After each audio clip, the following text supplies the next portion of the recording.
Selamat datang kembali di The Deep Dive. Kali ini kita dalami lagi materi yang Anda kirim ya.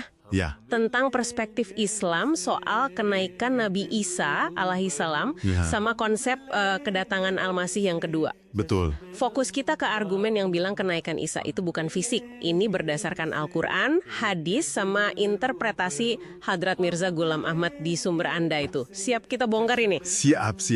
Intinya kan, pertanyaannya gini. Apa benar teks primer Islam, ya Al-Quran dan hadis itu, mendukung gagasan kenaikan fisik Nabi? Khususnya Nabi Isa.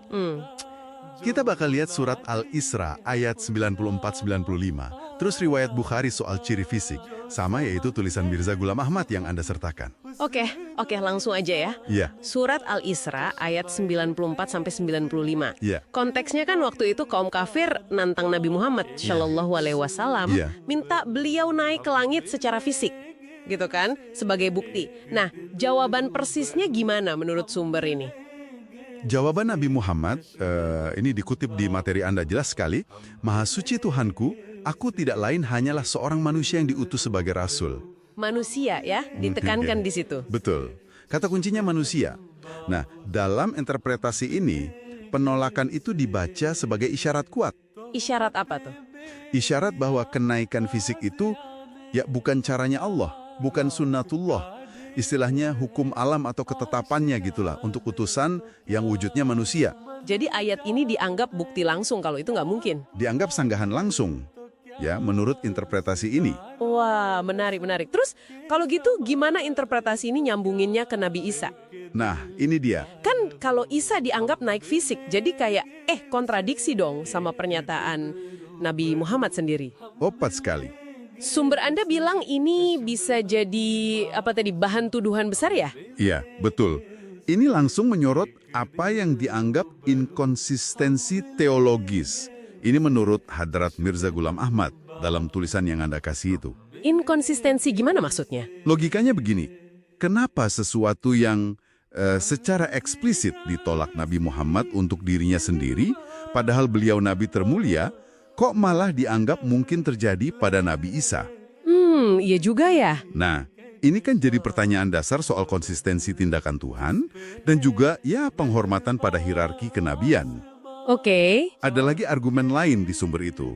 Katanya, mujizat fisik yang terlalu gamblang, kayak naik ke langit gitu, malah bisa merusak esensi iman pada yang gaib. Oh, karena terlalu kelihatan gitu. Ya, karena hikmah Allah dianggap nggak menghendaki penampakan tanda sehebat itu secara literal. Paham. Jadi argumen pertama dari sumber Anda ini menantang kenaikan fisik, basisnya Al-Quran dan status Nabi Muhammad. Betul. Tapi nggak berhenti di situ kan tantangannya? Sumber Anda terus bawa kita ke bukti dari hadis. Ya, soal Al-Masih kedua.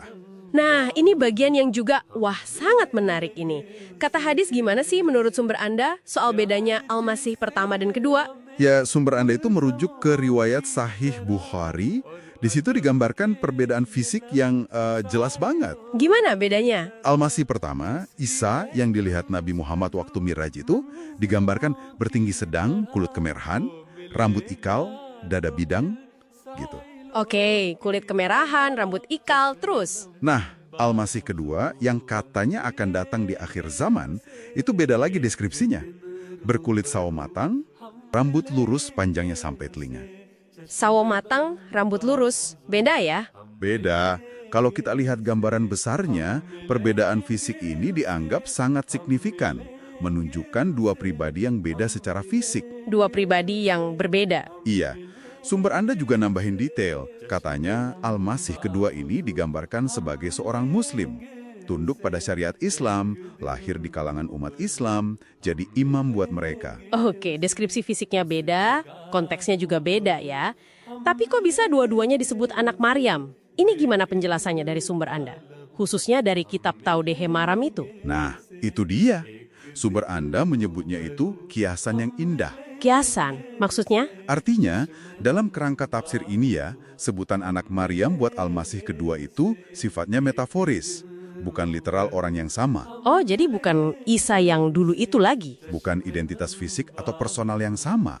Tujuannya, menurut penjelasan itu, buat nunjukin adanya kesamaan sifat, watak, dan kualitas rohaniah.